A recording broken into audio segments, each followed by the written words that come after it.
From the Great Pacific Garbage Patch to microplastics permeating every corner of our marine ecosystems, we'll shed light on the various forms and sources of plastic in our ocean. But it's not all doom and gloom. We'll also highlight the innovative initiatives that are making a difference. So, whether you're a concerned citizen, environmental advocate, or simply curious about the state of our oceans, join us as we embark on this deep dive into plastic pollution. Together, let's explore the challenges, discover innovative solutions, and work towards a cleaner, healthier future for our oceans.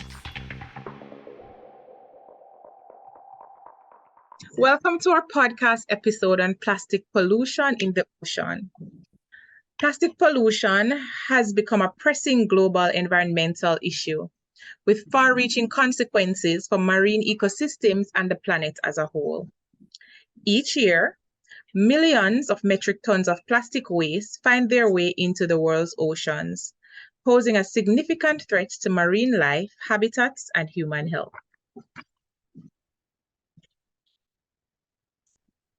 In this podcast, we will dive deeper into the complexities of plastic pollution in the ocean, exploring its causes, consequences, and potential solutions. We will engage with Natasha Parchment, and Natasha is the director of Training Tree. She's an avid environmentalist in the city of Montego Bay, having coordinated beach cleanups for over a dozen years across the second city with thousands of volunteers. She has installed plastic bottle collection cages in communities by partnering with Recycling Partners of Jamaica. She has also led teams of youth volunteers on a variety of charity events, fundraisers, summer camps, tree planting, and book drives. She has served as a Rotarian for 14 years, doing local and international service projects. Of course, she's high energy and has a talent for getting companies to collaborate around an issue and make a difference. Welcome, Natasha. So Thank today, you so much, Shannon. yeah, all right. Can you share some of the most common types of pollution you encounter during your beach cleanups? All right, wonderful to be here in our second city, Montego Bay. And as always, Shannon, partnering with WPM is just my favorite thing to do. So thanks so much for having me. So our most seen item when we do beach cleanups on the land, it used to be plastic bags, it used to be bottles, it used to be straws. Thank goodness when 2019 the law came into effect that we couldn't use plastic bags anymore, we had to eliminate straws. That made a dramatic difference. Unfortunately, still plastic bottles number one on the land. On the water now is a different thing.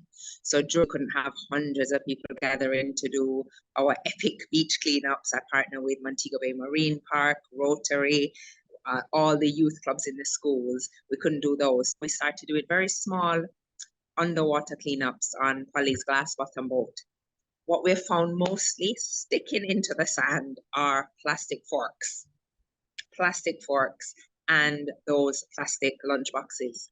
So we've stopped styrofoam use. You know, Bandit said we don't use styrofoam lunch boxes anymore. But now it's these plastic ones. And they're all down there. Just Saturday gone, the 1st of July, I found a lunchbox with a jellyfish attached to it. Wow. And a small sea urchin making a home out of this lunchbox. I mean, it's a tragedy down there. Yes. Yeah, and we know plastics take forever to break down, so this is really bad for marine life. So what are some of the most surprising or unusual items you have seen during your beach cleanups? All right, so when we do the Freeport Main Road, which is toward the west of Montego Bay, that long 3 to 5 kilometers, the amount of car parts. Annually, we build a car. From radiator to wheels to axle, gallons and gallons. So that's a really unusual find in that particular area. Underwater, we tend to do Dead End Beach, which is as soon as you turn onto a dead end road, going toward the end of the airport, the first beach you come to. And what's just very odd, every time we get pounds and pounds of fabric, clothes, rag, jeans, towel, and it's a beach where a lot of Jamaicans go to enjoy ourselves, have a dip. It's free, it's accessible, but there's just a lot of clothes. One of the issues we have, Shannon, is we pick up something, put it in our mesh bag, and then transfer it into a garbage bag on the boat. We analyze the garbage at the end of our underwater cleanup, and then we trash talk. We talk trash and say, Yes. what did we find? We found a tire once. There was so much marine life on this tire that we had a vote, and there was Cornwall College students, there was some volunteers, just locals from Montego Bay, and we voted to actually put it back because it had so much life. Yes. It had created its own little ecosystem now, and we would be doing harm if we took it out. So, it's why. So these kind of ways, they do have an impact on marine life and its ecosystems. That's evident. Can you provide some examples of specific marine species or habitats that are particularly impacted by the ocean pollution? Well, we all know, I hope if you're an environmentalist or just otherwise, a few years ago that graphic of a turtle with a straw. Yes. Oh, it looked painful. And another image that really got me going was a tiny seahorse, and it's like he's riding the straw. Yeah. So there's not marine life that's not affected by this. Yeah. They're swimming around plastics. The plastics are breaking down. We don't have sand anymore. You have plastic, tiny pieces of plastic. So it's just impacting. On Saturday, again, I saw a lionfish, which is really unusual, but it's quite a stony area. I didn't see him until I was picking up a glass bottle. And it's when I went down to pick it up, I saw what I thought was a rock move, and it was this lionfish. But again, for us as humans in the water, the mermaid that I am, glass bottles, I mean, it's so dangerous. Yes. They're there, they're going to be, battered around if we have a storm, and then we could get caught. But the amount of damage it's doing, our fish are ingesting these tiny, tiny microplastics now. And I believe it was last year, the first, episode of a human was found that it's in our blood system, microplastics. Oh, yes, Yeah. yes, microplastics. And a lot of people don't even realize this, but microplastic does have an impact on marine life and on us as human beings, right? So plastics are in the ocean and they become microplastics. Even the labels from the plastic bottles, they too can become microplastics. And of course, the fish ingest this and we ingest the fish. So it does have an impact on us ultimately. But Natasha, how do you think we can engage and educate others about this issue of ocean pollution? I feel we need to start young, and we need to start in the home. A lot of times we blame schools and we fuss that teachers should be doing this and schools. It starts at home. Your Yes. children seeing the shopping choices you make when you go to the supermarket.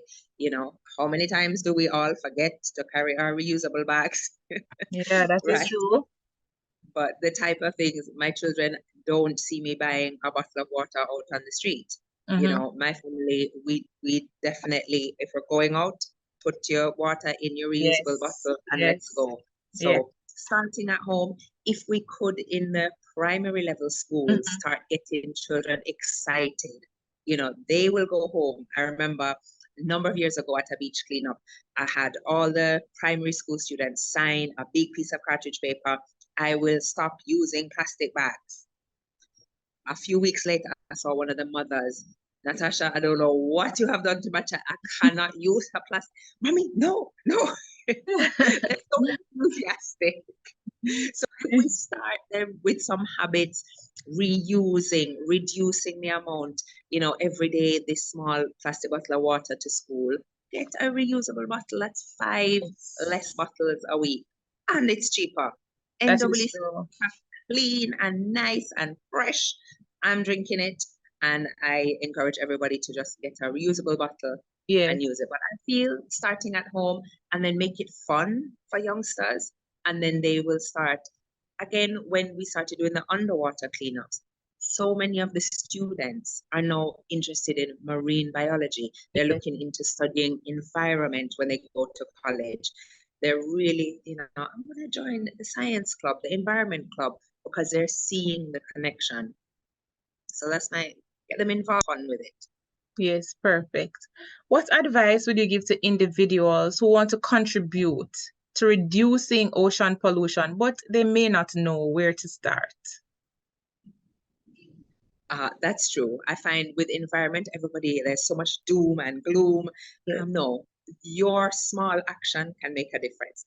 This month, interestingly, Shannon, is Plastic Free July, yes, which is 8 million people around the world celebrate this month.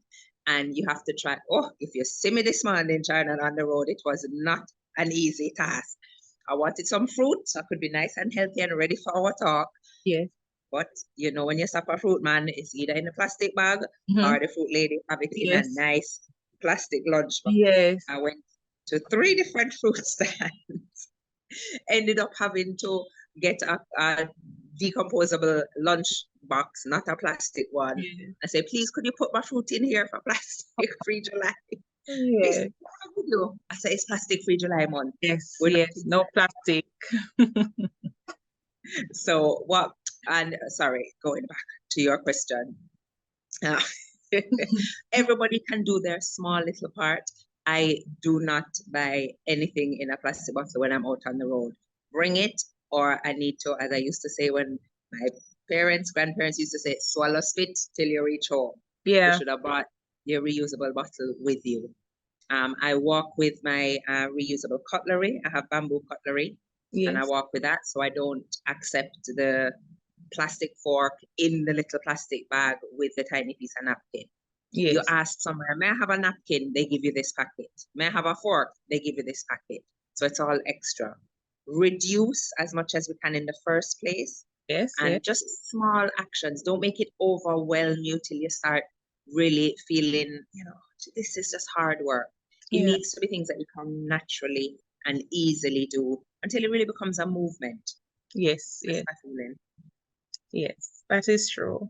And Natasha, how can beach cleanups and other initiatives like these create a larger impact in raising awareness about this serious issue of ocean pollution? That's such a great point. My mom is in England and she's so proud. Every year I do a huge beach cleanup. The largest one we had when we partnered with Marine Park was 1,023 volunteers. I'll never Wow. forget. Yeah. And it was huge. And my mom is like, oh, that's wonderful. But when will you stop cleaning the beach? We need to stop doing the beach cleanup. That's too late. We Yeah. need to step back and go further back. But what beach cleanup does is get people out. You have lots of movement. People are looking, what are all these people doing out in the early morning Yes. with that interest? And then people start thinking about it. And when you're conscious of something, then it is true, I did fling something out of my window last week.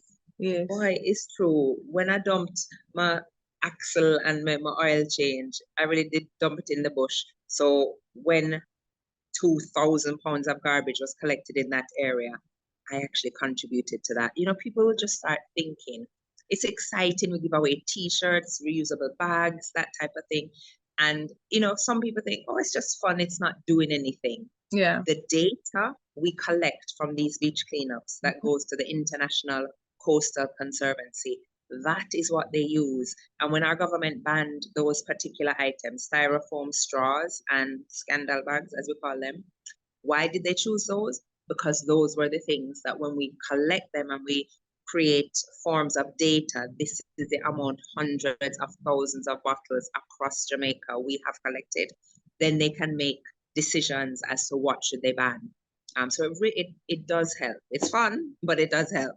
But we need other movements to come before and after it to support it. Perfect. Perfect. And finally, Natasha, what are your hopes for the future in terms of reducing and ultimately eliminating pollution in the ocean?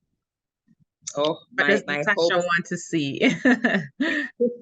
my hopes are when I go on Miss Polly, the glass bottom boat, and I just see sand and coral and not floating bags or bottles of rum or straws or tops of cups.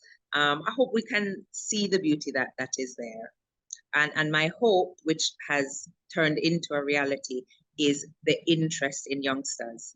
I Yes. think every month we do an underwater cleanup. Somebody else is on their way to studying environmental science, or Aw, somebody's going to start swimming lessons, or somebody's going to volunteer at the Montego Bay Marine Park for the summer because they're interested. They feel the breeze, they feel the lovely salt air, and they say, "This is a beautiful place. I need to do something about it." So I see that the change is coming with educating persons and people wanting to make a change out there. That's my thought. all right. Perfect.